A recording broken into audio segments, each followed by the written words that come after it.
Hello' মৰমৰ ছাত্ৰ-ছাত্ৰীসকল, আশা কৰোঁ সকলোৱে ভালে আছে। আজি এই ভিডিঅ'ত BA first semester education major শিক্ষাৰ নীতি এই কিতাপখনৰ চতুৰ্থ অধ্যায় অনুশাসন আৰু স্বাধীনতা পাৰ্ট 2 কিছু দীঘল প্ৰশ্ন উত্তৰ তোমালোকৰ বাবে লৈ আনিছোঁ। আৰু যিসকলে পাৰ্ট 1 এতিয়ালৈকে চোৱা নাই, ডেছক্ৰিপশ্যনত পাৰ্ট 1 ভিডিঅ' দিয়া আছে, তোমালোকে গৈ চাই ল'বা। আৰু যিসকলে মোৰ ভিডিঅ' প্ৰথমবাৰ চাই আছা, প্লিজ লাইক এণ্ড ছাবস্ক্ৰাইব কৰি দিবা যাতে এনেধৰণৰ ভিডিঅ'সমূহ সকলোতকৈ প্ৰথমতে পোৱা। ব'লা ভিডিঅ'টো আৰম্ভ কৰোঁ। পাৰ্ট 2 চতুৰ্থ অধ্যায় অনুশাসন আৰু স্বাধীনতা। 1 নম্বৰ, শিক্ষাৰ ক্ষেত্ৰত অনুশাসনৰ প্ৰয়োজনীয়তা ব্যাখ্যা কৰা। উত্তৰ, শিক্ষাৰ ক্ষেত্ৰত অনুশাসনৰ প্ৰয়োজনীয়তা তলত ব্যাখ্যা কৰা হ'ল। অনুশাসন হৈছে শিক্ষাৰ্থীসকলৰ শিক্ষাত নিয়ম আৰু অনুশাসন বজাই ৰখাৰ এক প্ৰক্ৰিয়া। ই শিক্ষাৰ্থীসকলৰ মনত অনুশাসন, অনুপাত আৰু দায়িত্বৰ মনোভাৱ গঢ়ি তোলে। শিক্ষাৰ ক্ষেত্ৰত অনুশাসনৰ প্ৰয়োজনীয়তাসমূহ তলত উল্লেখ কৰা হ'ল। 1 নম্বৰ, অনুশাসন বজাই ৰখা। 2 নম্বৰ, শিক্ষাৰ্থীসকলক সঠিক দিশত নিৰ্দেশনা দিয়া। 3 নম্বৰ, শিক্ষাৰ্থীসকলৰ মনত দায়িত্ববোধ বিকশিত কৰা। 4 নম্বৰ, শিক্ষাৰ্থীসকলৰ মাজত সম্প্ৰীতি আৰু সহযোগিতাৰ ভাৱনা বিকশিত কৰা। 5 নম্বৰ, শিক্ষাৰ্থীসকলৰ মনত আত্মবিশ্বাস আৰু নেতৃত্বৰ মনোভাৱ গঢ়ি তোলা। শিক্ষাৰ ক্ষেত্ৰত অনুশাসন অবিহনে শিক্ষাৰ্থীসকলে তেওঁলোকৰ লক্ষ্য প্ৰাপ্ত কৰাত ব্যৰ্থ হয়। 2 নম্বৰ, আদেশ আৰু অনুশাসনৰ সম্পৰ্ক বিষয়ে লিখা। উত্তৰ, আদেশ আৰু অনুশাসনৰ মাজৰ সম্পৰ্ক হ'ল আদেশ আৰু অনুশাসন নিবিড়ভাৱে জড়িত ধাৰণা। আদেশে সংগঠন গাঁথনি আৰু স্থিৰতাৰ স্থিতি বুজায়, আনহাতে অনুশাসন হৈছে সেই শৃংখলা প্ৰাপ্ত আৰু বজাই ৰখাৰ উপায়। অনুশাসন 1 নম্বৰ, শ্ৰেণীকোঠাৰ নিয়ম আৰু নিয়ম স্থাপন কৰে।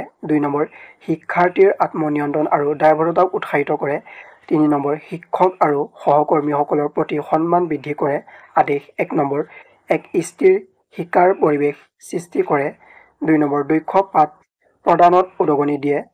3 নম্বৰ, শিক্ষাৰ্থীৰ মনোযোগ আৰু ব্যস্ততা বৃদ্ধি কৰে। 4 নম্বৰ, মুক্ত অনুশাসন বুলিলে কি বুজা? উত্তৰ, মুক্ত অনুশাসন, যাক স্বনিয়ন্ত্ৰিত অনুশাসন বা স্বায়ত্তশাসিত অনুশাসন বুলিও কোৱা হয়।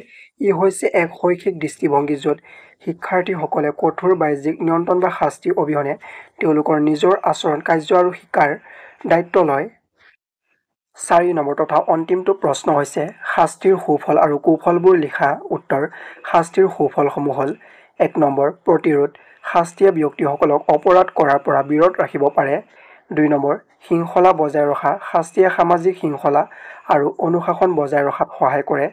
3 নম্বৰ, দায়বদ্ধতা। শাস্তিয়ে ব্যক্তিসকলক তেওঁলোকৰ কাৰ্যৰ বাবে দায়বদ্ধ কৰে। 4 নম্বৰ, ন্যায়। শাস্তিয়ে ভুক্তভোগীসকলৰ বাবে ন্যায় প্ৰদান কৰে আৰু নৈতিক নিয়মবোৰ কঢ়িয়াই আনে।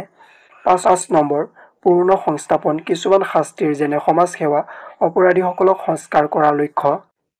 শাস্তিৰ কুফলসমূহ 1 নম্বৰ, নেতিবাচক শক্তিশালীকৰণ। শাস্তিৰ ফলত ভয়, বিৰক্তি আৰু আক্ৰমণ সৃষ্টি হ'ব পাৰে। 2 নম্বৰ, আত্মপ্ৰতিফলনৰ অভাৱ। শাস্তিয়ে আত্মপ্ৰতিফলন বা ব্যক্তিগত বিকাশক উৎসাহিত নকৰিব পাৰে। 3 নম্বৰ, পৰিণামৰ ওপৰত অত্যধিক গুৰুত্ব। বুজা আৰু প্ৰতিৰোধ কৰাৰ সলনি শাস্তিৰ ওপৰত গুৰুত্ব দিয়ক। 4 নম্বৰ, অকাৰ্যকৰী প্ৰতিৰোধ। কঠোৰ শাস্তিয়ে পুনৰাবৃত্তি কৰা অপৰাধক বাধা দিব নোৱাৰে। 5 নম্বৰ, কলংক আৰু লেবেল লগোৱা। শাস্তিয়ে ব্যক্তিসকলক কলংকিত কৰিব পাৰে, যাৰ ফলত পূৰ্ণ সংস্থাপন কঠিন হৈ পৰে। 6 নম্বৰ, আৱেগিক ক্ষতি। শাস্তিৰ ফলত আৱেগিক দুখ, উদ্বিগ্নতা আৰু হতাশা হ'ব পাৰে। 7 নম্বৰ, অসাম্য।